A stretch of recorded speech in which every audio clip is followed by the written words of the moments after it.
اعوذ باللہ من الشیطان الرجیم بسم اللہ الرحمن الرحیم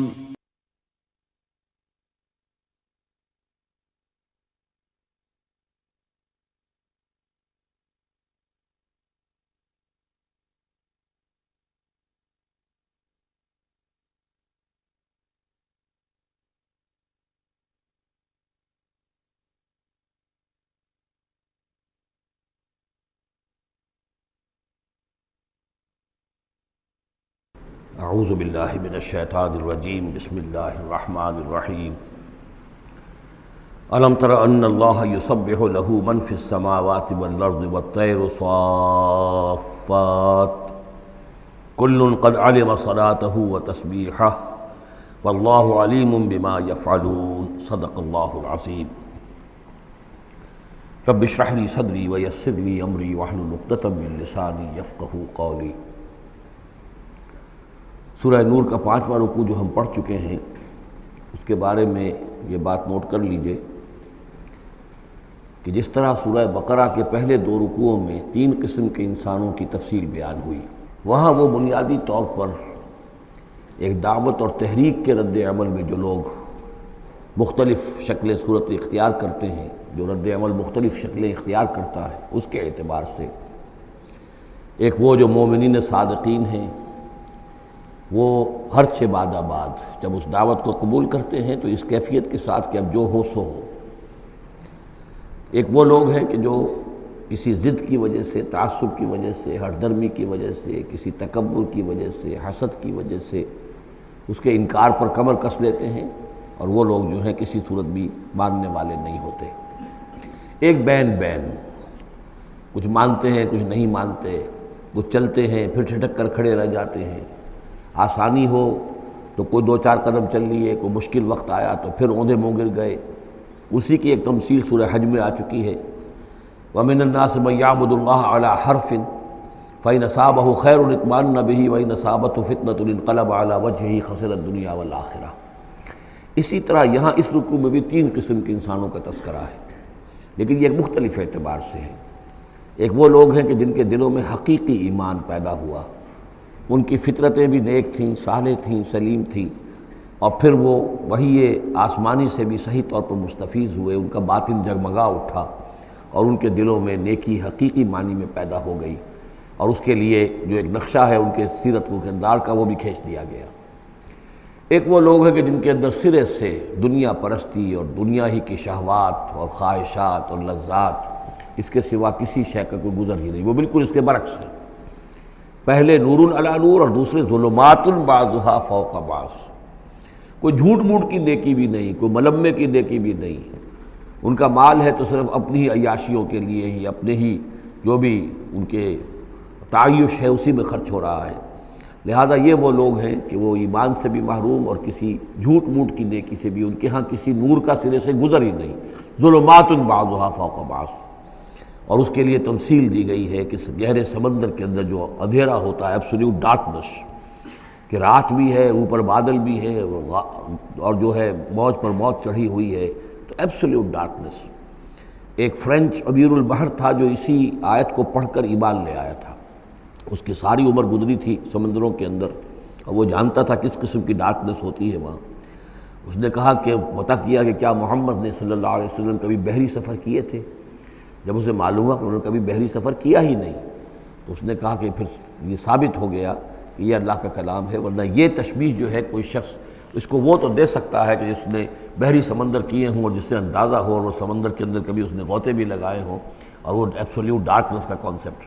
بہرحال یہ دوسری انتہا۔ بیچ میں وہ لوگ ہیں، بین ہیں، کچھ نیکیاں بھی کرتے ہیں، حقیقی ایمان سے محروم ہیں، نہ اللہ پر نہ یوم آخر پر ان کا پختہ ایمان نہیں ہے، لیکن یہ کہ اپنے ضمیر کو مطمئن کرنے کے لیے کچھ نہ کچھ، یا دنیا میں کوئی نام کمانے کے لیے یا کوئی اور شہرت حاصل کرنے کے لیے وہ کچھ نیکیاں کرتے ہیں، تو ان کی نیکیوں کی مثال سراب کسی ہے۔ الم تر ان اللہ یسبح له من فی السماوات والارض، کیا تم دیکھتے نہیں ہو کہ اللہ کی تسبیح کرتی ہے وہ سب چیزیں، وہ سب وہ کرتے ہیں وہ سب جو آسمانوں میں ہے اور جو زمین میں ہے، اور نہ صرف آسمانوں اور زمین میں بلکہ ان دونوں کے مابین جو السماء میں جو ہے وَالطَّيْرُ صَافَّاتٍ، اور یہ جو پرندے ہیں جو اپنے پروں کو پھیلائے ہوئے ہیں یہ بھی اللہ کی تسبیح کر رہے ہیں۔ کُلٌّ قَدْ عَلِمَ صَلَاتَهُ وَتَسْبِيحَهُ، ہر ایک کے علم میں ہے، ہر ایک نے جان لی ہے اپنی نماز، اپنی صلاۃ اور اپنی تسبیح۔ یہ وہی بات ہے جو سورہ بنی اسرائیل میں آ چکی ہے، وَإِن مِّن شَيْءٍ إِلَّا يُسَبِّحُ بِحَمْدِهِ وَلَٰكِن لَّا تَفْقَهُونَ تَسْبِيحَهُمْ، کوئی شے نہیں ہے اس کائنات میں جو اللہ کی تسبیح و تحمید نہ کر رہی ہو، لیکن تمہیں اس کا شعور نہیں ہو سکتا۔ وَاللَّهُ عَلِيمٌ بِمَا يَفْعَلُونَ، اور جو کچھ وہ کرتے ہیں اللہ کے علم میں ہے۔ وَلِلَّهِ مُلْكُ السَّمَاوَاتِ وَالْأَرْضِ، اور اللہ ہی کے لیے ہے آسمانوں اور زمین کی بادشاہی۔ وَإِلَى اللَّهِ الْمَصِيرُ، اور اللہ ہی کی طرف لوٹ جانا ہے۔ الم تر ان اللہ یسجی سحابا، کیا تم دیکھتے نہیں ہو کہ اللہ تعالیٰ ہانک کر لاتا ہے بادلوں کو؟ کہاں سے ہوائیں لے کر چل رہی ہیں بادلوں کو؟ کہیں تو بے آف بنگال سے وہ اٹھی ہیں مانسون کی ہوائیں، اور کہاں تک پہنچ جاتی ہیں؟ پاکستان تک۔ ان اللہ یسجی سحابا ثم یؤلف بینہ، پھر ان بادلوں کو آپس میں جوڑ دیتا ہے۔ ثم یجعلہ رکاما، پھر ان کو تہ بر تہ کر دیتا ہے۔ اب یہ تہ بر تہ کا معاملہ جو ہے، دیکھیے ہوائی سفر جس نے کیا ہے اسے اس کا تجربہ ہوتا ہے۔ جب جہاز چڑھتا ہے تب بھی وہ جب بادلوں کے اندر سے گزرتا ہے تو صاف نظر آتا ہے ایک تہ، اس کے بعد پھر خلا ہے، پھر ایک اور تہ، پھر خلا ہے، پھر ایک اور تہ، اترتے ہوئے بھی اسی طریقے سے تہ بر تہ بادل۔ رکامن فتر الودق یخرج من خلالہ، تو تم دیکھتے ہو کہ بارش برستا ہے ان دونوں، ان کے بین سے، ان کے بیچ سے برستی ہے بارش، پانی برستا ہے۔ وَيُنَزِّلُ مِنَ السَّمَاءِ مِن جِبَالٍ فِيهَا مِن بَرَدٍ، اور اللہ تعالیٰ اتارتا ہے آسمان سے وہ پہاڑ بھی کہ جن میں وہ اولے ہوتے ہیں، یعنی یہ کہ اولے جو آ رہے ہیں زمین پر تو معلوم ہوتا ہے کہ جیسے ان کے بھی کوئی پہاڑ ہے آسمانوں کے اندر۔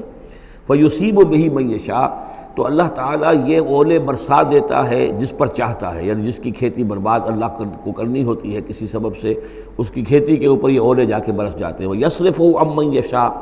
اور ان کا رخ پھیر دیتا ہے جس سے چاہتا ہے۔ ایسا بھی ہوتا ہے بعض اوقات کہ بالکل ایک کھیت جو ہے وہ بالکل تباہ و برباد ہو گیا ہے اور برابر کا کھیت بالکل ٹھیک ہے، اس کے اوپر کوئی اولا نہیں گرا۔ یکاد ثنا برقہ یذھب بالابصار، اور اس کی جو بجلی کی کوند ہے وہ اس قریب ہے کہ وہ لوگوں کی نگاہوں کو اچک کر لے جائے۔ یقلب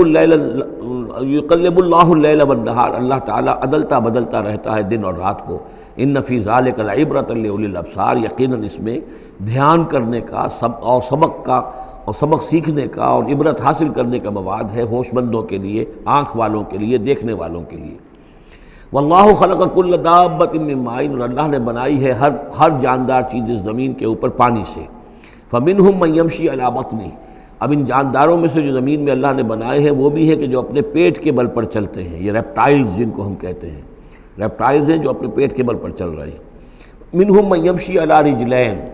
اور ان میں وہ بھی ہیں کہ جو دو ٹانگوں پر چلتے ہیں۔ اب ہم بھی انہی میں سے ہیں، اور باقی شمپنزی اور گوریلاز بھی ہیں، اور بھی ایسے ہوں گے کہ جو دو ٹانگوں پر چلتے ہوں۔ وَمِنْهُمْ مَنْ يَمْشِي عَلَىٰ أَرْبَعَةٍ، سب سے زیادہ کثیر تعداد جو ہے وہ زمینی حیوانات کے اندر ان کی ہے کہ جو چار پر چلتے ہیں۔ یخلق اللہ ما یشاء، اللہ تعالیٰ پیدا کرتا ہے جو چاہتا ہے۔ ان اللہ علی کل شیء قدیر، یقیناً اللہ تعالیٰ ہر چیز پر قادر ہے۔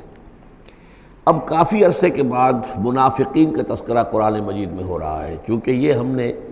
سورہ یونس سے لے کر اور سورہ مومنون تک جو 14 صورتیں پڑھی ہیں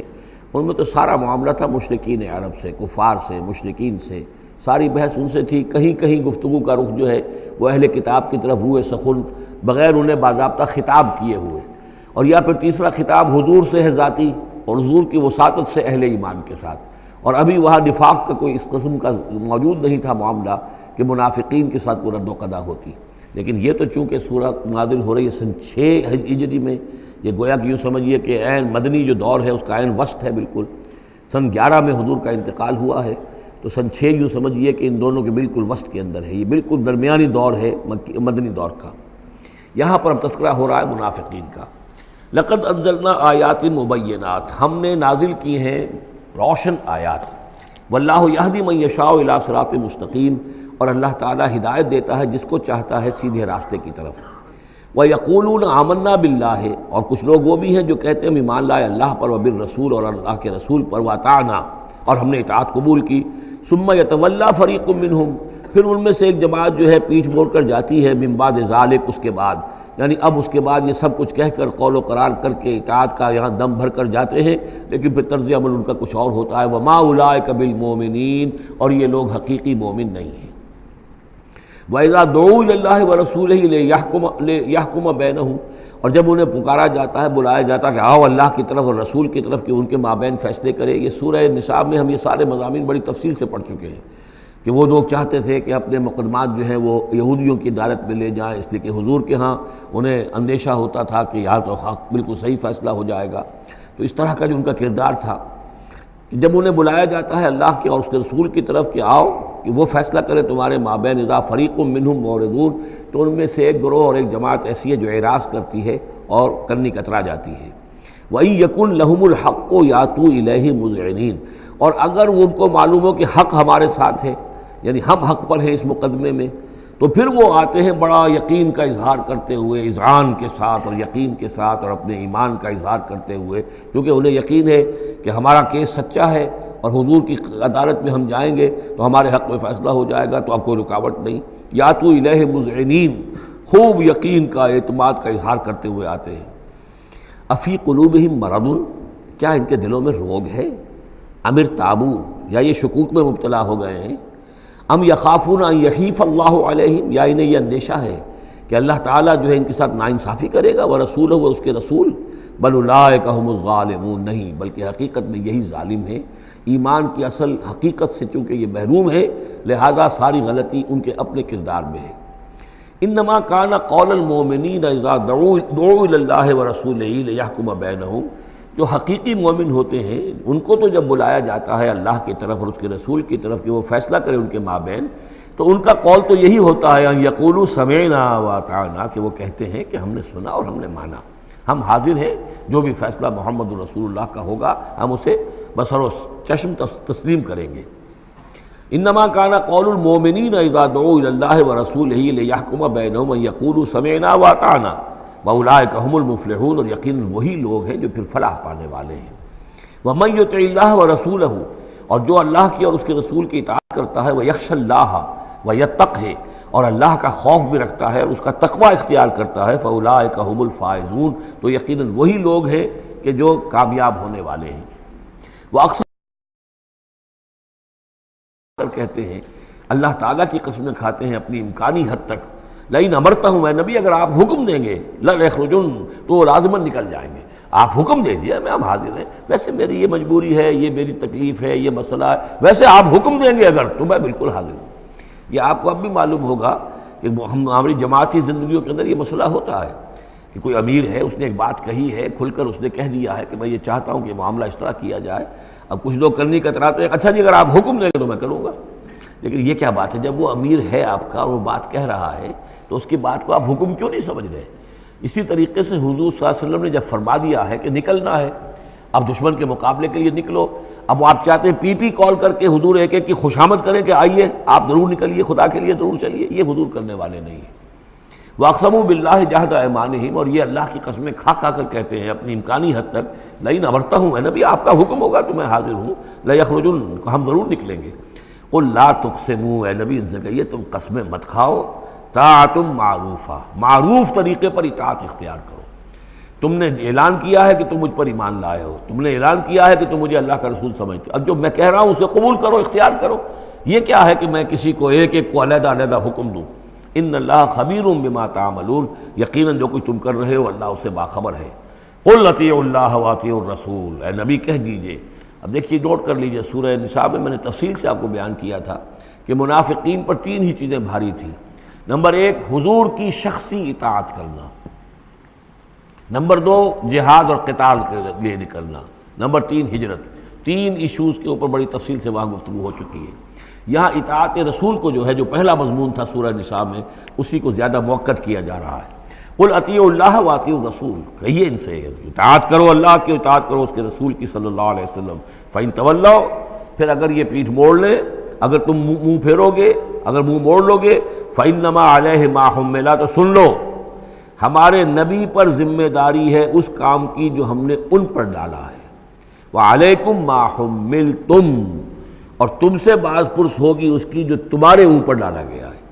یعنی نبی نے جو ذمہ داری تھی اللہ کا دین تم تک پہنچایا، اللہ کے احکام پہنچا دیے، ان کا کام جو ہے اس پر ختم ہو گیا۔ اب اطاعت کرنا، اس کی تعمیل کرنا، اس کے حکم پر چلنا، اللہ کے دین کے لیے تن من دھن لگانا، اور یہ سارا کام تمہیں کرنا ہے۔ تو جو ان کی ذمہ داری ہے وہ ادا کریں گے، اور اللہ کے ہاں ان کے بارے میں سوال کر لیا جائے گا، اور جو تمہاری ذمہ داری ہے ظاہر بات ہے کہ اس کے جواب بھی تمہیں کرنی ہے۔ اس میں یہ بھی ہوتا ہے بسا اوقات کہ کسی شخص کو یہ گمان ہو جائے، ظاہر بات ہے میں نے آپ کو سنایا تھا کہ ایک شخص نے کہہ دیا تھا حضور سے، اے دل یا محمد، اے محمد عدل سے کام لیجیے صلی اللہ علیہ وسلم، بڑی گستاخی کے ساتھ اس نے کہا، گویا کہ الزام لگایا کہ آپ یہ جو صدقات کی جو تقسیم کر رہے ہیں یا مال غنیمت تقسیم کر رہے ہیں اس میں آپ عدل سے کام نہیں لے رہے۔ تو حضور نے بھی غصے میں جواب دیا تھا کہ انما عدل فلم یا عدل، اگر میں عدل نہیں کروں گا تو کون کرے گا۔ اسی طریقے سے ہو سکتا ہے کسی جماعتی زندگی کے اندر کوئی امیر ہے اور اس سے کوئی شخص یہ محسوس کرے اس کا ساتھی کہ مجھ پر زیادتی کی ہے انہوں نے، امیر نے زیادتی کی ہے، کوئی بات نہیں، امیر نے زیادتی کی ہے تو امیر اس کی جواب دہی اللہ کے ہاں کر لے گا، اللہ تعالیٰ کے ہاں جواب دہی ہو جائے گی، اور اگر ہو سکتا ہے اس کے کچھ جو بھی نیکیاں ہے وہ تمہارے حساب میں اللہ تعالیٰ درج کر دے، لینا دینا وہاں ہو جائے گا، ڈیبٹ کریڈٹ ہو جائے گا۔ لیکن اس کا مطلب یہ ہو کہ ناراض ہو کر بیٹھ رہا ہو کہ اب اپنی ذمہ داریاں ادا نہیں ہو رہی، تو پھر تو جواب دہی تمہاری ہو جائے گی اللہ کے ہاں، ایکسپلیشن کال تمہاری ہو جائے گی کہ ناراض ہو کر بیٹھ رہے ہیں کیونکہ انہوں نے میرے ساتھ یہ کیا ہے لہذا میں بس اب کام کچھ نہیں کروں گا۔ یہ تو گویا کہ ایک منفی طرز عمل ہے، تمہیں جواب دہی کرنی ہے اپنے فرائض کی، اپنی ذمہ داریوں کی۔ تو یہ جماعتی زندگی سے متعلق بعض بہت اہم ہیں جو مباحث اس سورہ مبارکہ میں آئے ہیں، اور ان میں سے بعض ہمارا جو منتخب نصاب نمبر 2 ہے جو اس سورہ مبارکہ کی آخری آیات ہیں وہ اس کے ایک درس کی حیثیت سے اس میں شامل ہیں۔ جو جماعتی زندگی جو ہے جب ایک جماعت بنانی پڑے گی، اگر دین کا کام کرنا ہے تو اکیلے اکیلے تو نہیں ہو سکتا، جماعت کا نظم ہو، ایک ڈسپلن ہو، ایک حزب اللہ وجود میں آئے جو سورہ مائدہ میں ہم دیکھ آئے ہیں، فَإِنَّ حِزْبَ اللَّهِ هُمُ الْغَالِبُونَ، غلبہ جو ہے تو وہ حزب اللہ کو اللہ تعالیٰ دیتا ہے، ید اللہ علی الجماعہ، جماعت کے اوپر اللہ کا ہاتھ ہے، جماعت کی کو اللہ کی نصرت اور تائید حاصل ہوتی ہے۔ اس جماعتی زندگی کے بعد ایسے نفسیاتی معاملات ہوتے ہیں اور اس کے اندر بعض ایسے حساس مسائل ہوتے ہیں کہ جن کے بارے میں بڑی عمدہ رہنمائی دی گئی ہے مختلف مقامات پر،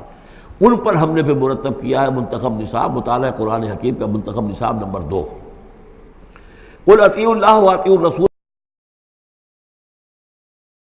ان پر جو ذمہ ہے وہ ان کی اپنی ذمہ داری کا، اور جو تمہارے اوپر جو بوجھ ہے جو تمہاری مسئولیت ہے وہ تمہاری ذمہ داری کی۔ وَإِن تُطِيعُوهُ تَهْتَدُوا، اور جان لو یہ اللہ کے رسول ہیں، اگر تم ان کی اطاعت پر کاربند رہو گے تبھی تم ہدایت یافتہ ہوگے۔ وَمَا عَلَى الرَّسُولِ إِلَّا الْبَلَاغُ الْمُبِينُ، اور ہمارے رسول پر سوائے صاف صاف پہنچا دینے کے اور کوئی ذمہ داری نہیں ہے۔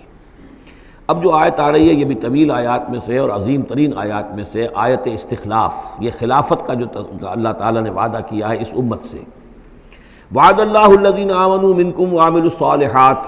اے مسلمانوں اللہ کا وعدہ ہے تم میں سے ان لوگوں کے ساتھ جو ایمان اور عمل صالح کی شرطیں پوری کر دیں گے۔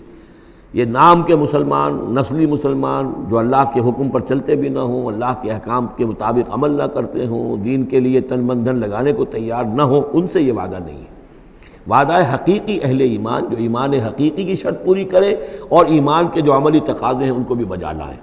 وعد اللہ الذین آمنوا منکم وعملوا الصالحات لیستخلفنہم فی الارض، کہ وہ انہیں زمین میں خلافت عطا کرے گا، حکومت عطا کرے گا، غلبہ عطا کرے گا، کما استخلف الذین من قبلہم، جیسے کہ اس نے خلافت عطا کی تھی ان کو جو ان سے پہلے تھے، حضرت داؤد کو، حضرت طالوت کو، حضرت سلیمان کو جو خلافت دی گئی، بعد میں بھی مکابی حکومت قائم ہوئی ہے، اس میں بھی خلافت قائم ہوئی، تو یہ خلافت جیسے پہلے ہم نے دی تھی سابقہ امت مسلمہ کو، ایسے ہی اے امت محمد صلی اللہ علیہ وسلم تمہیں بھی خلافت دی جائے گی، بشرطے کہ ایمان اور عمل صالح کی یہ 2 شرطیں تم پوری کرو۔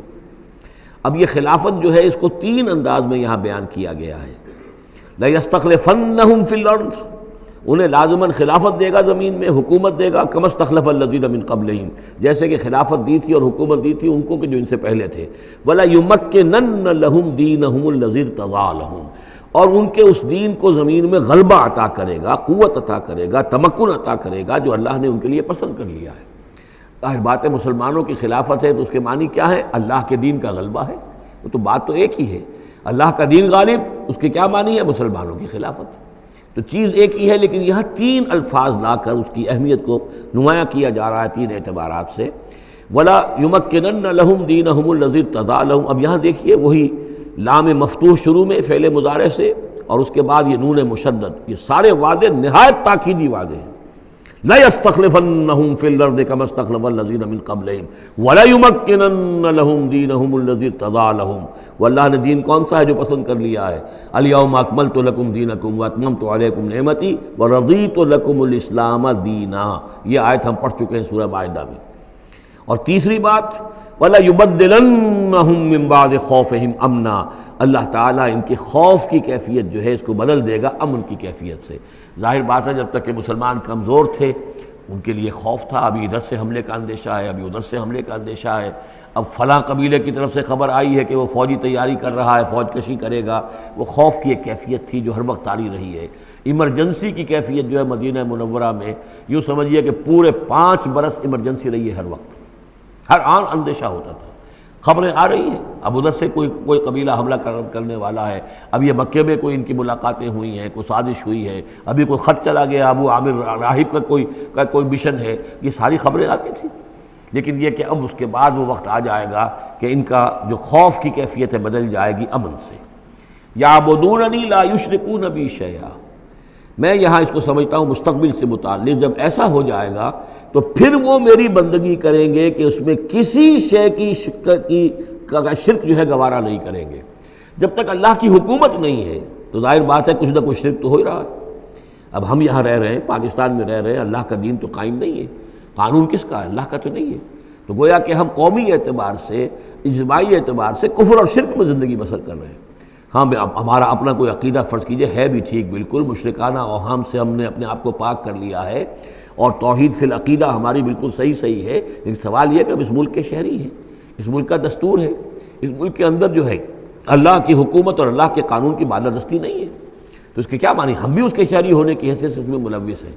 تو یہ ہے کہ یہ توحید کامل اس وقت ہوگی جب یکون الدین کلہ للہ، جب دین کل کا کل اللہ کے لیے ہو جائے گا۔ عملاً توحید کی تکمیل اس وقت ہوگی۔ یعبدوننی، میری بندگی کریں گے، لا یشرکون بی شیئا، اور میرے ساتھ کسی شے کو شریک نہیں کریں گے۔ ومن کفر بعد ذلک فاولئک هم الفاسقون، اور جو اس کے بعد بھی کفر کریں تو پھر وہ تو فاسق ہیں، ناہنجار ہیں، سرکش ہیں۔ اس کے بھی دو معنی ہو سکتے ہیں، جب دین کا غلبہ ہو گیا پھر بھی جو کفر کرے وہ تو معلوم ہوا کہ اس کے اندر خیر سرے سے ہے ہی نہیں۔ ایک یہ ہے کہ باطل کا غلبہ ہے، باطل کے غلبے میں کسی بندہ مومن کے لیے ایمان لانا مشکل ہے، ایمان پر قائم رہنا مشکل ہے، اسلام پر عمل کرنا مشکل ہے۔ لیکن جب دین غالب ہو گیا ہو تو اب تو ظاہر بات ہے کہ اب تو ساری رکاوٹیں دور ہو گئیں۔ اب تو ایک شخص کی کسی کی اپنی فطرت ہی میں کجی آ چکی ہے، کوئی پرورٹڈ نیچر کا شخص ہے تبھی وہ رہے گا کہ جو اسلام سے دور رہے۔ ومن کفر بعد ذلک فاولئک هم الفاسقون، اور میرے نزدیک اس کا ایک مفہوم یہ بھی ہے کہ ہمارے ان 3 پختہ وعدوں کے بعد بھی جو شخص کمر ہمت نہ کس لے اور اس کام کے لیے کھڑا نہ ہو جائے، گویا کہ وہ ہماری بات کا کفر کر رہا ہے، انکار کر رہا ہے، اسے ہمارے ان وعدوں پر یقین نہیں ہے۔ ومن کفر بعد ذلک فاولئک هم الفاسقون، تو وہ تو گویا کہ فاسق ہیں اور سرکش ہیں اور ناہنجار ہیں۔ اس آیت کو ذہن میں رکھیے، اور اس حدیث کو آج میں چاہتا ہوں کہ اس کا متن بھی آپ کو سنا دوں کہ اس کی خبر دی ہے محمد رسول اللہ صلی اللہ علیہ وسلم نے۔ تاریخی اعتبار سے تو یہ نوٹ کر لیجئے، یہ سن 6 ہی کے اندر، ابتدائی میں سن 6 کے یہ آیت نازل ہوئی۔ سن 6 ہی میں صلح حدیبیہ ہو گئی، انا فتحنا لک فتحا مبینا، گویا کہ اس آیت کا جو مصداق ہے وہ ظاہر ہونا شروع ہو گیا۔ سن 7 میں غزوہ خیبر ہوا، اللہ نے بہت بڑا مال غنیمت مسلمانوں کو دیا۔ سن 8 میں مکہ فتح ہو گیا۔ سن 9 میں موپنگ اپ آپریشن ہو گیا، اعلان کر دیا گیا حج کے اندر کہ آئندہ سے یہاں کوئی مشرک نہیں آئے گا، اور اب تمہارے لیے اتنی مہلت ہے، کوئی معاہدہ قائم نہیں رہے گا، جو معاہدے ہیں میعادی ان کی میعاد ختم ہوتے ہی معاہدہ ختم، اور جن کی میعاد کوئی نہیں تھی ان کے لیے ہم 4 مہینے کی میعاد مقرر کر رہے ہیں کہ اس کے بعد کوئی معاہدہ کسی مشرک سے نہیں ہے، جب یہ مدت ختم ہو جائے گی قتل عام شروع ہو جائے گا۔ تو یہ تو اللہ تعالیٰ کی طرف سے جزیرہ نما عرب کے اندر دین کی تکمیل ہو گئی، خلافت قائم ہو گئی، اللہ کی حکومت قائم ہو گئی۔ جیسے حضرت داؤد خلیفہ تھے، یہاں حضرت محمد خلیفہ ہیں صلی اللہ علیہ وسلم، اس لیے کہ حاکم اب کون ہے؟ حضرت محمد صلی اللہ علیہ وسلم۔ اپنی زندگی میں تو حاکمیت جو بھی ہے آپ کے پاس ہے۔ اس کے بعد خلافت راشدہ میں پھر یہ خلافت کہاں سے کہاں پہنچی وہ آپ کو معلوم ہے، لیکن پھر ریورسل شروع ہو گیا۔ لیکن وہ حدیث میں آپ کو سنا رہا ہوں، حضرت نعمان بن بشیر سے مروی ہے رضی اللہ تعالیٰ عنہ، اور مسند احمد ابن حنبل میں یہ روایت ہے کہ حضور نے یہ فرمایا صلی اللہ علیہ وسلم تکون النبوۃ فیکم ما شاء اللہ ان تکون، مسلمانوں تمہارے مابین نبوت موجود رہے گی جب تک اللہ چاہے گا کہ رہے، یعنی میں موجود رہوں گا بنفس نفیس تمہارے مابین جب تک اللہ چاہے گا۔ ثم یرفع اللہ اذا شاء یرفعها، پھر اللہ تعالیٰ اس کو اٹھا لے گا جب چاہے گا، نبوت کو اٹھا لے گا، یعنی میرا انتقال ہو جائے گا تو ایک دور جو ہے وہ ختم ہو جائے گا۔ فرمایا ثم تکون خلافۃ علی منہاج النبوہ، پھر خلافت ہوگی نبوت کے نقش قدم پر، نبوت ہی کے طریقے پر، ٹھیک وہی نظام جو محمد عربی صلی اللہ علیہ وسلم نے قائم کیا تھا، بعین ہی ایک بال کے فرق کے بغیر وہ نظام جو کا تو قائم رہے گا، خلافت علی منہاج النبوہ۔ فتکون ما شاء اللہ وان تکون، یہ بھی رہے گا جب تک اللہ چاہے گا یہ دور۔ ثم یرفع اللہ اذا شاء یرفع، پھر اس دور کو بھی اللہ اٹھا لے گا جب اللہ چاہے گا۔ ثم تکون ملکن عاضا، پھر ملوکیت کا دور آئے گا، اور وہ کاٹ کھانے والی ملوکیت ہوگی، کاٹ کھانے والی ملوکیت، ظالم ملوکیت، اور یہ بھی رہے گا جب تک اللہ چاہے گا، پھر اللہ اس کو بھی اٹھا لے گا۔ پھر چوتھا دور آئے گا ثم تکون ملکن جبریا، پھر غلامی کی ملوکیت ہوگی، یعنی یہ دور جو ہمارا گزرا ہے کولونیل دور، پہلے یہ کہ ملوک تھے، بادشاہ تھے، چاہے وہ بنو عباس میں تھے یا بنو امیہ میں سے تھے یا یہ کہ ترک تھے، مسلمان تو تھے، کلمہ گو تو تھے، ان میں کوئی نہ اچھا بھی ہوتا تھا، بہت اچھے لوگ بھی تھے، برے لوگ بھی تھے، لیکن مسلمان تو تھے، کلمہ گو تو تھے۔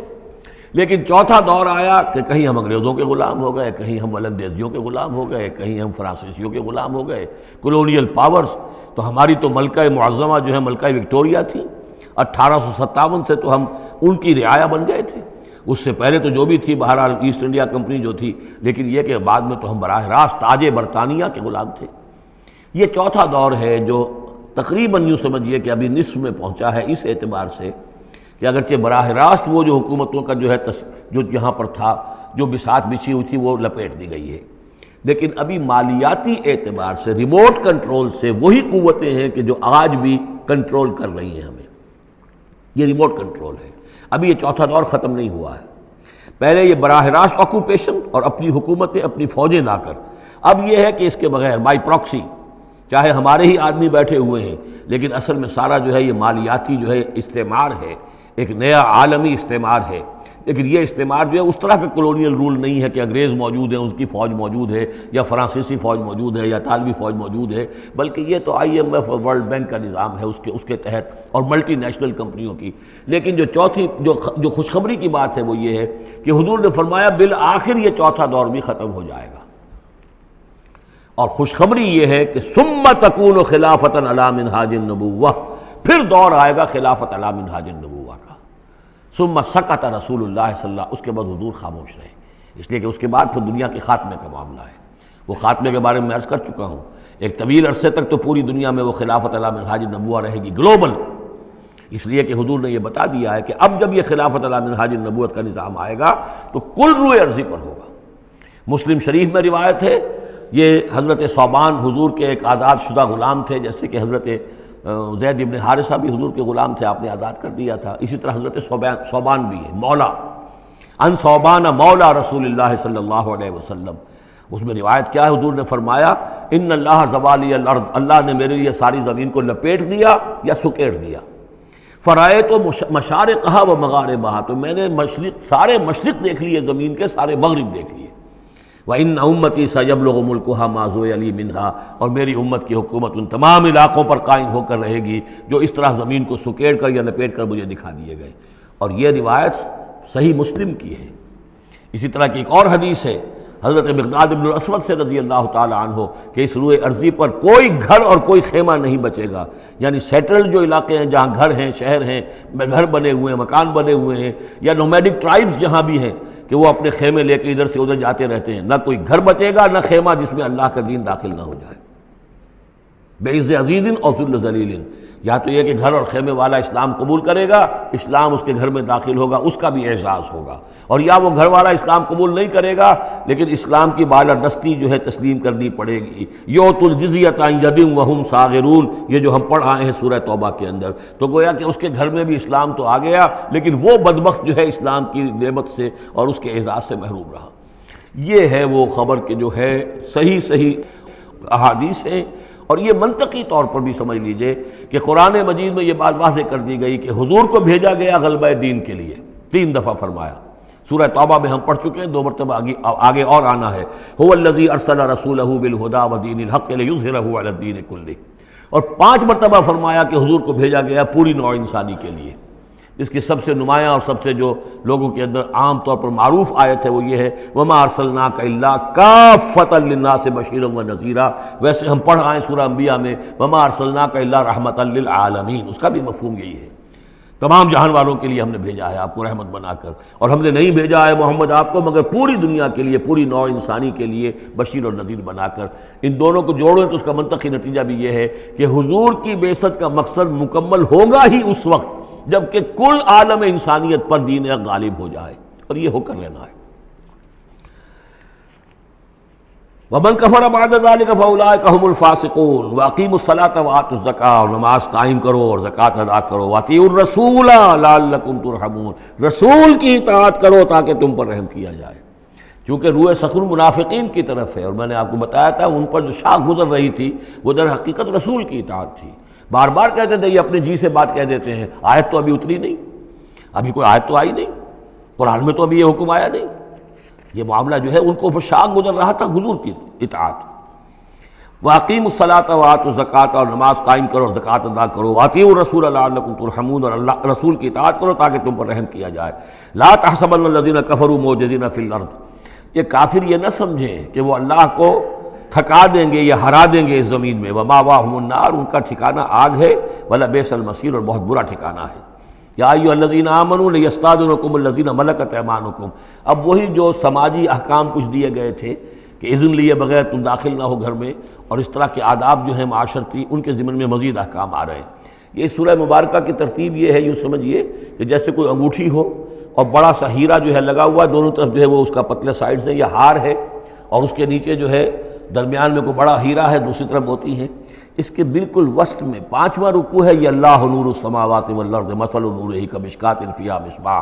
اور آیت نمبر 35 وہ عظیم کوہ نور ہیرے کے مانند ہے۔ پھر دونوں طرف جو ہے یہ مضامین ہیں، کچھ ادھر ہیں سماجی احکام، کچھ ادھر ہیں سماجی احکام، اور اس طریقے سے یہ ایک عظیم بہت خوبصورت ہار کی شکل بن گئی۔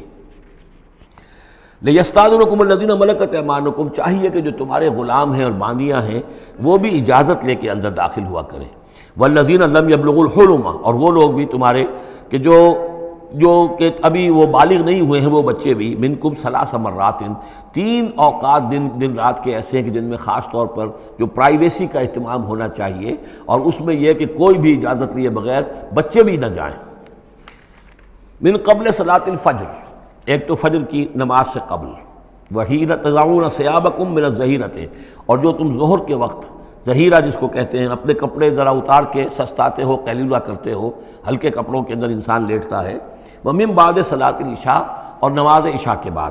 3 عورات لکم، یہ 3 اوقات تمہارے پردے کے اوقات ہیں، یہ تمہاری خاص پرائیویسی کے اوقات ہیں۔ لیس علیکم ولا علیہم جناح بعدہن، ان کے علاوہ عام حالات میں کوئی حرج نہیں ہے، بعدہن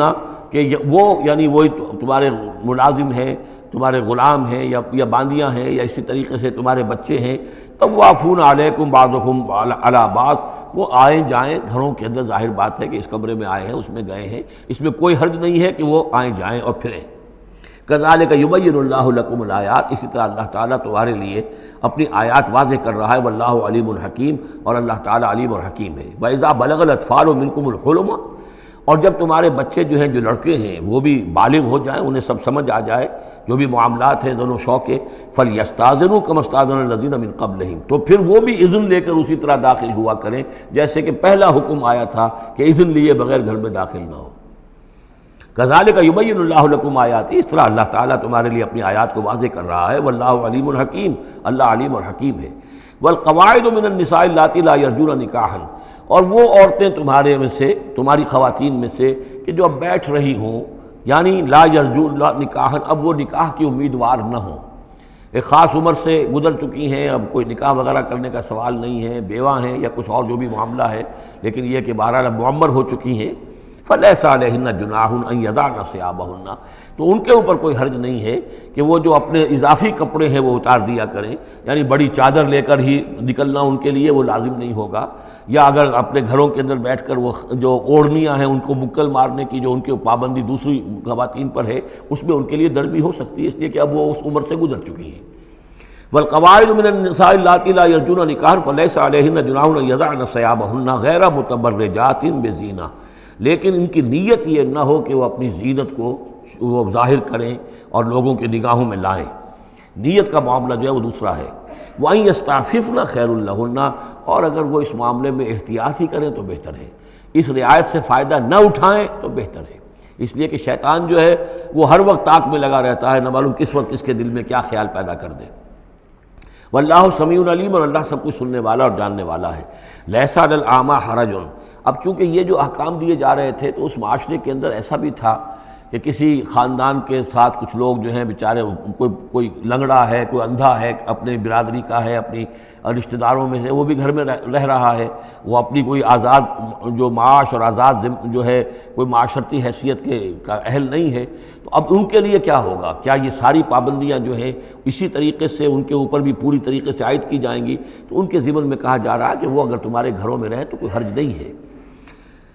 لیس علی الاعمی حرج، کوئی کسی اندھے کے اوپر کوئی حرج نہیں ہے، کوئی تکلیف نہیں ہے۔ ولا علی الاعرج حرج، اور نہ ہی کسی لنگڑے پر، ولا علی المریض، اور نہ بیمار پر حرج، ولا علی انفسکم، نہ تمہارے اوپر کوئی اس میں کوئی تنگی ہے، ان تاکلوا من بیوتکم و بیوت آبائکم، کہ تم کھانا کھایا کرو اپنے گھروں سے، اپنے باپوں کے گھروں سے، اور بیوت امہاتکم، یا اپنی ماؤں کے گھروں سے، اور بیوت اخوانکم، اپنے بھائیوں کے گھروں سے، اور بیوت اخواتکم، یا اپنی بہنوں کے گھروں سے، اور بیوت اعمامکم، یا اپنے چچاؤں کے گھروں سے، اور بیوت عماتکم، یا اپنی پھوپھیوں کے گھروں سے، اور بیوت اخوالکم، یا اپنے ماموں کے گھروں سے، اور بیوت خالاتکم، یا اپنی خالاؤں کے گھروں سے، او ما ملکت مفاتحہ، یا یہ کہ جس کی کنجیاں تمہارے ہاتھ میں ہے، کارخانہ ہے، اس کے مالک ہی تم ہو، وہاں جاؤ اور وہاں پر جا کر کھانا پینا ہو تو کھاؤ، اور صدیقکم، یا تمہارے اپنے دوست ہیں اس کے گھر سے، لیس علیکم جناح ان تاکلوا، کوئی حرج نہیں ہے تم پر اس میں، ان تاکلوا جمیعاً، کہ سب مل کر کھاؤ، او اشتاتا، یا علیحدہ علیحدہ کھاؤ۔ اس کو خامخواہ بعض لوگوں نے عورتوں اور مردوں کے اوپر وہ جو ہے اس کا انطباق کر دیا ہے کہ چاہیں تو عورت اور مرد مل کر کھائیں اور چاہیں تو وہ علیحدہ علیحدہ کھائیں۔ یہاں مراد یہ ہے کہ بسا اوقات ایسے مواقع پر انتظار میں بڑی دقت ہوتی ہے، جیسے آج کل آپ کو معلوم ہے کہ ولیمہ ہے اور ٹائم دے رکھا ہے 9 بجے کا اور 12 بج رہے ہیں رات کے، لڑکی والے تو آئے نہیں ہیں اس لیے ولیمہ ہو نہیں سکتا، بیٹھے ہوئے لوگ سوکھ رہے ہیں، کیا ضرورت ہے؟ جو آئے ہیں وہ کھائیں اور جائیں۔ لہذا یہ نہیں ہے کہ سب کے سب جمع ہو کر ہی اور ایک ہی جمعیت ہو تبھی وہ کھائیں، بلکہ یہ کہ اپنی ضرورت کے تحت جیسے بھی ہو، اگر سب مل جل کر بیٹھ کر کھائیں تب بھی کوئی حرج نہیں، اور اگر علیحدہ علیحدہ گروپس کے اندر یہ کھا لیا جائے تب بھی کوئی حرج نہیں۔ یہ مجلسی احکام جو دیے جا رہے ہیں اس سے مراد یہ نہیں ہے کہ سطر اور حجاب کے احکام بھی یہاں پہ ٹوٹ جائیں گے، اور یہاں پر جو ہے گھریلو جو ہے اگر پارٹیز کوئی تھرو کی گئی ہیں تو اس میں کوئی پردے وردے کی حاجت نہیں ہے، اس میں مرد اور عورتیں جو ہیں وہ مخلوط طور پر شریک ہو جائیں، معاذ اللہ، یہ مراد نہیں۔ فَإِذَا دَخَلْتُمْ بُيُوتًا فَسَلِّمُوا عَلَىٰ أَنفُسِكُمْ، پھر جب تم گھروں میں داخل ہو تو اپنے آپ پر سلام بھیجا کرو، یعنی انفسکم سے مراد ہے گھر میں رہنے والے جو ہیں وہ تمہارے ہی میں سے ہیں، تمہارے رشتہ دار ہیں، عزیز ہیں، یا تمہارے اپنے گھر میں بھی داخل ہو تو السلام علیکم کہو۔ تحیۃ من عند اللہ مبارکۃ طیبۃ، یہ دعا ہے اللہ کے پاس سے، اللہ نے تمہیں سکھائی ہے السلام علیکم، اور یہ مبارک بھی ہے اور پاک بھی ہے۔ کذالک یبین اللہ لکم الآیات لعلکم تعقلون، اسی طرح اللہ تعالیٰ تمہارے لیے اپنی آیات کو واضح کر رہا ہے، کھول کر بیان کر رہا ہے تاکہ تم عقل سے کام لو۔ اب آخری جو رکوع ہے اس کا، اس سورہ مبارکہ کا، اور اس کی کل 3 آیات ہیں، یہ خالص جماعتی زندگی، وہ جو جہاد اور قتال کے لیے یا کسی اور اجتماعی کام کے لیے حضور جب نکلتے تھے اور اہل ایمان آپ کے ساتھ ہیں، اس وقت کیا صورتحال ہونی چاہیے۔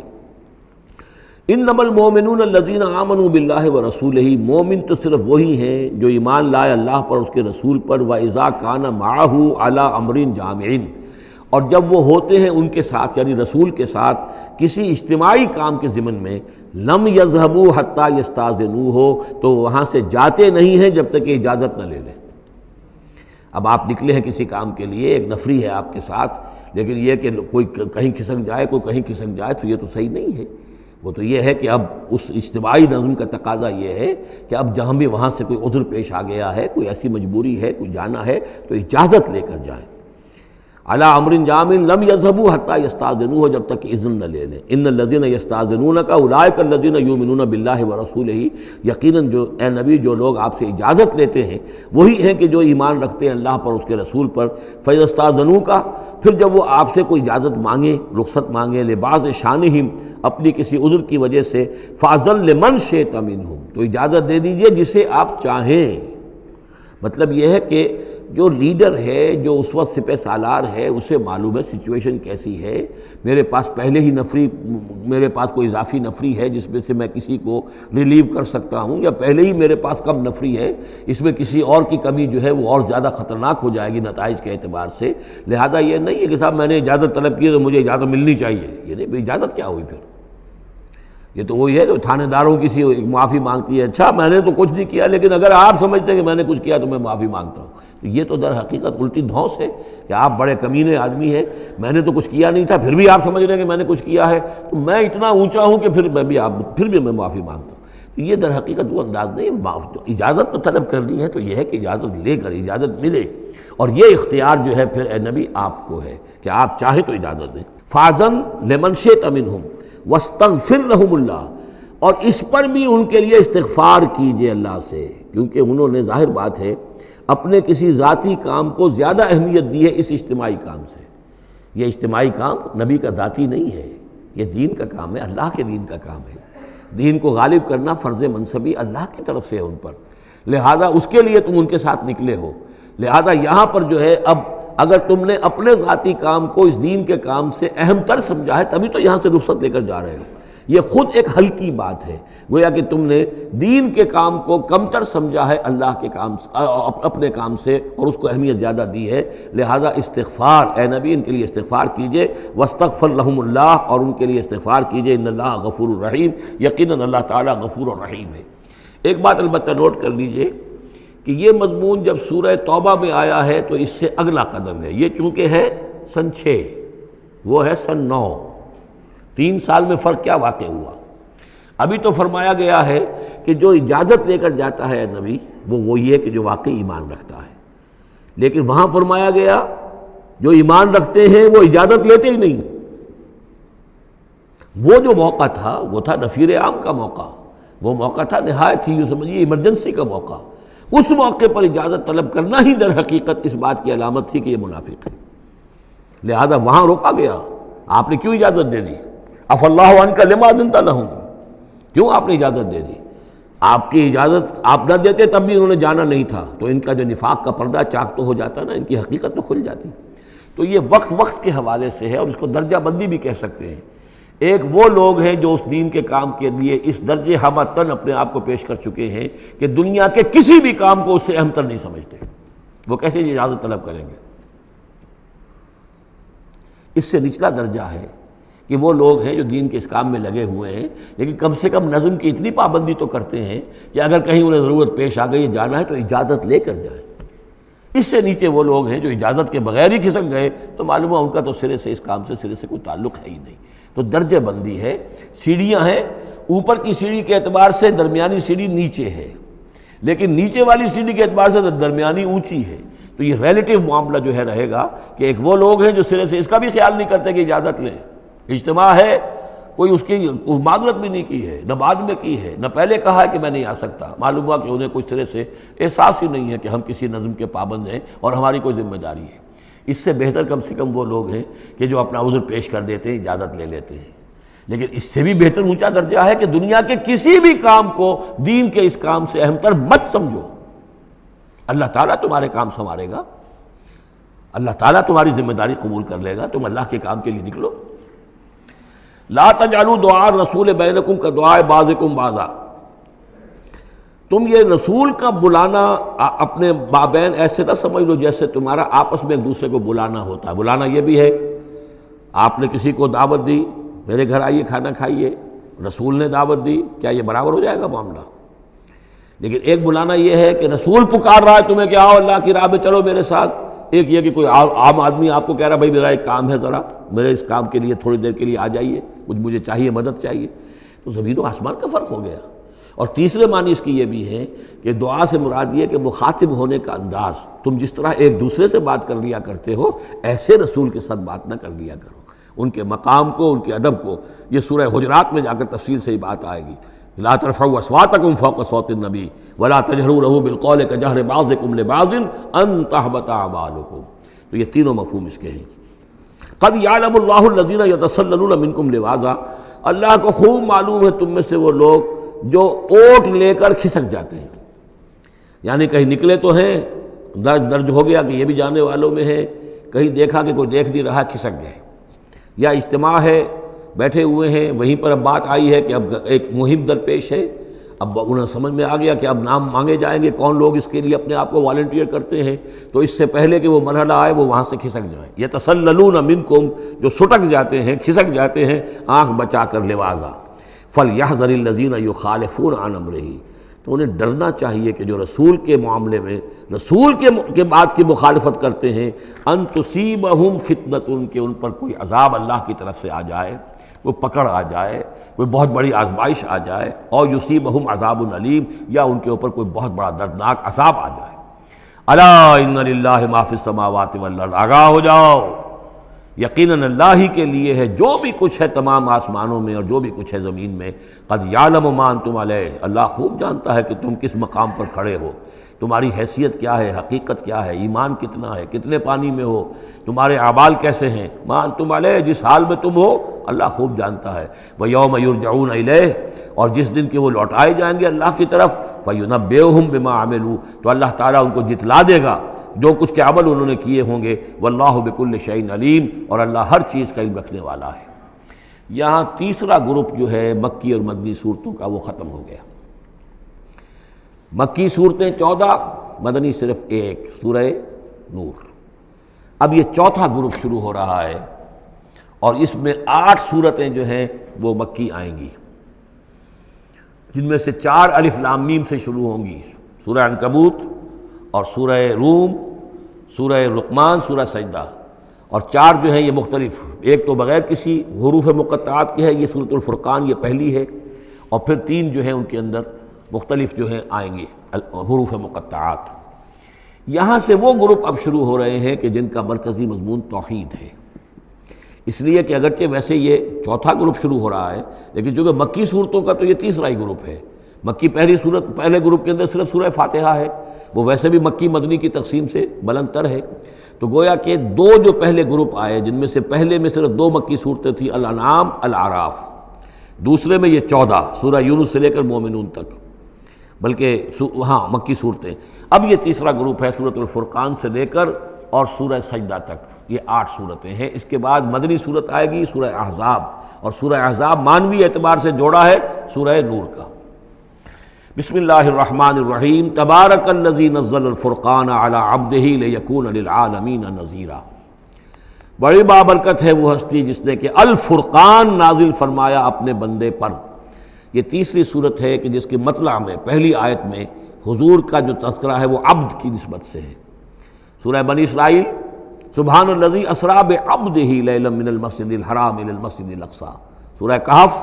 الحمدللہ الذی انزل علی عبدہ الکتاب،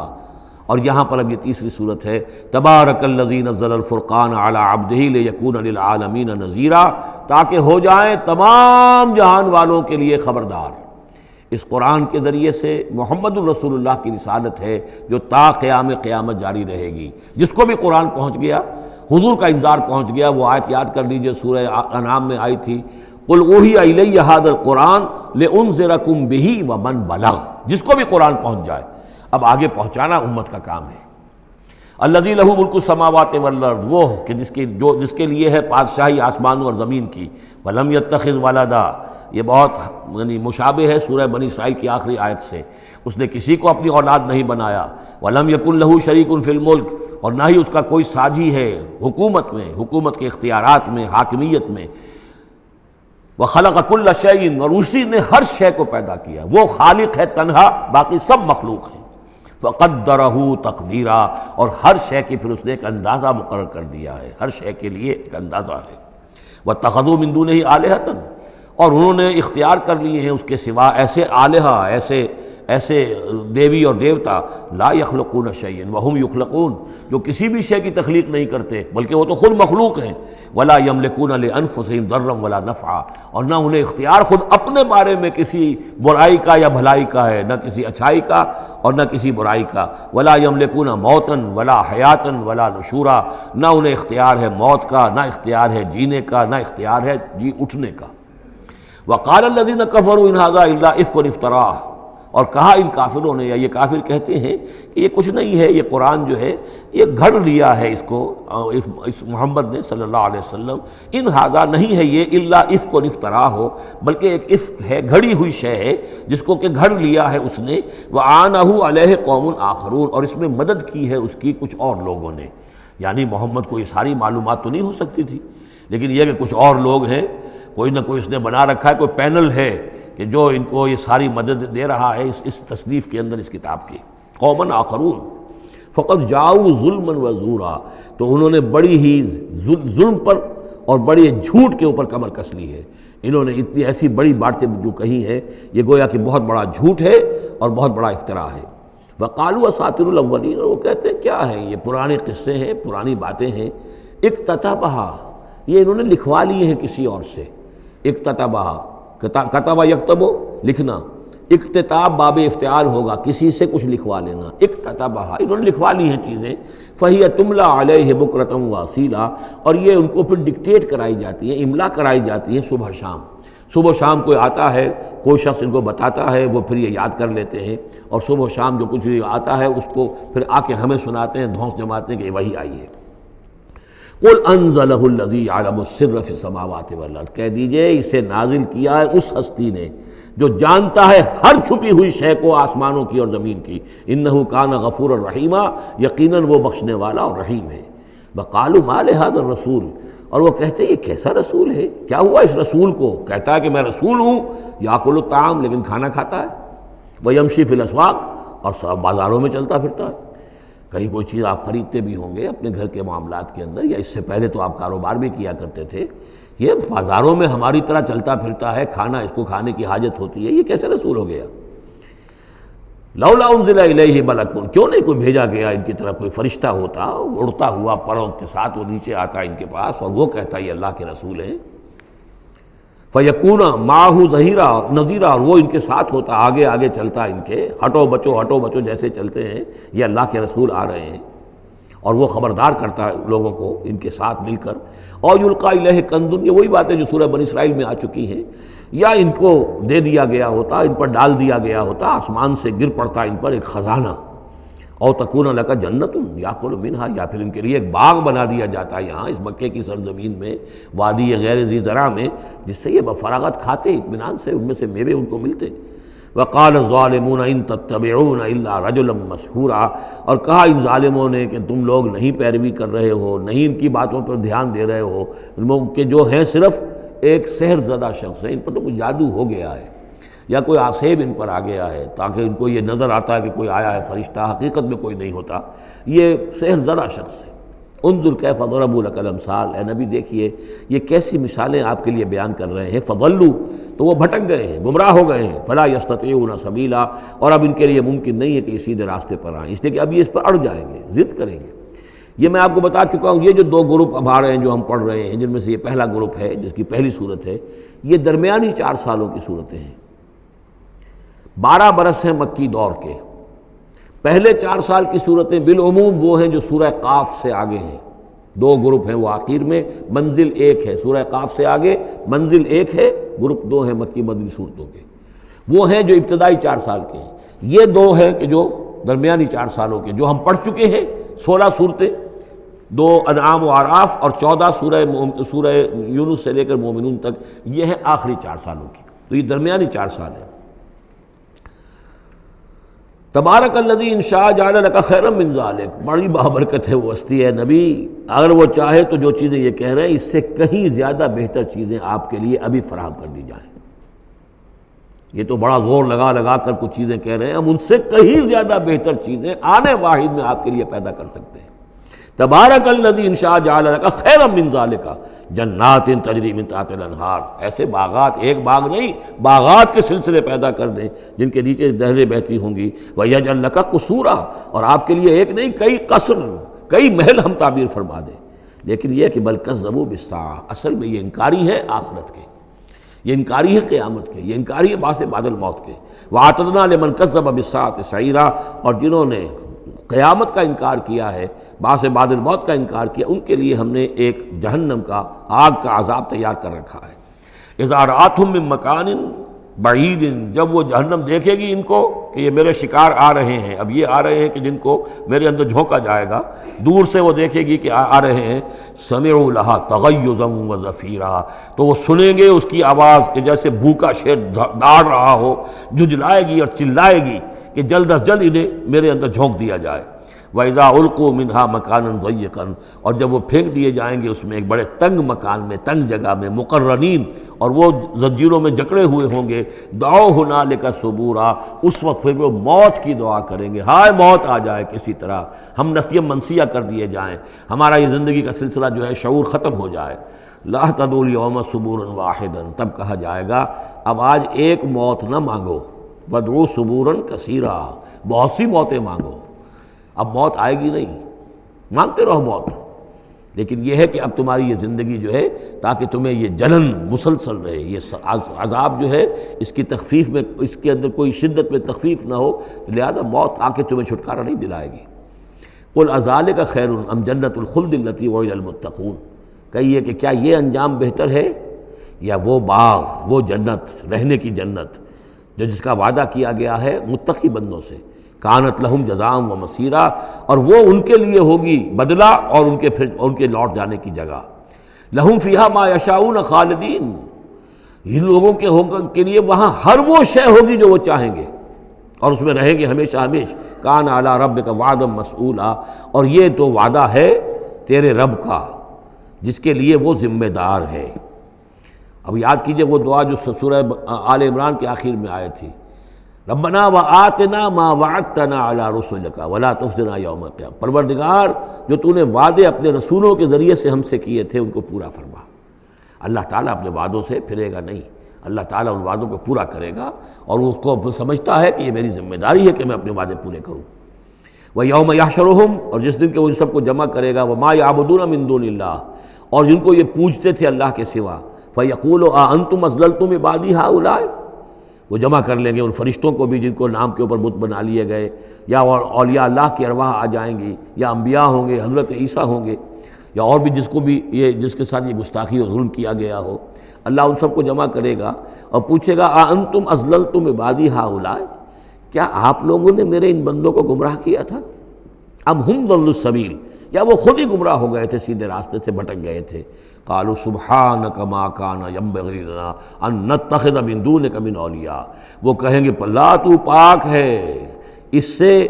اور یہ تو ہمارے لیے تو یہ سرے سے ممکن ہی نہیں، ہمارے لیے یہ کسی طرح روا ہی نہیں تھا کہ ہم تیرے سوا کسی کو اپنے ولی بنا لیں، ہم نے ان لوگوں کو ولی قرار نہیں بنایا۔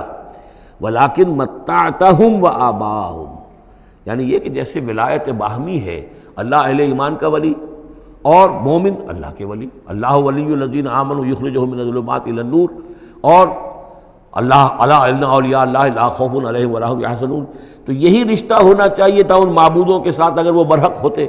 کہ وہ اس کے ولی ہوتے اور وہ ان کے ولی ہوتے، لیکن فرمایا کہ یہ ہو ہی نہیں سکتا کہ ہم ان سے کوئی رشتہ استوار کرتے۔ ما کان لنا ما کان ینبغی لنا ان نتخذ من دونک من اولیاء ولکن متعتہم وآباءہم، لیکن اے اللہ آپ نے اس کو ان کو سامان دیا، ساز و سامان انہیں اور ان کے آباء و اجداد کو، اور ان کو فراوانی دی، دولت دی، حیثیت دی، حتیٰ نسوا ذکر، یہاں تک کہ وہ ذکر کو بھول گئے، یاد دہانی کو بھول گئے، تو ہدایت کو بھول گئے جو ان کو دی گئی تھی۔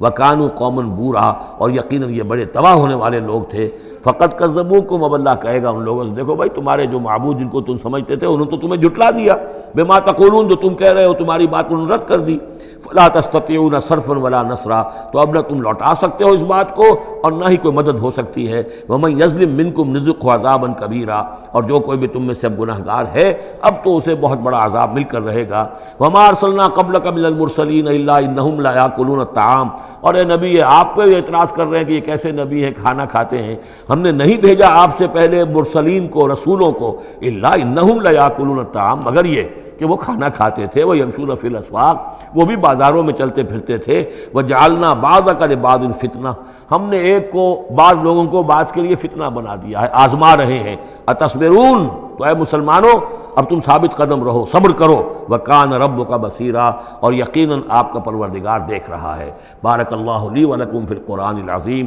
ونفعنی وإیاکم بالآیات والذکر الحکیم۔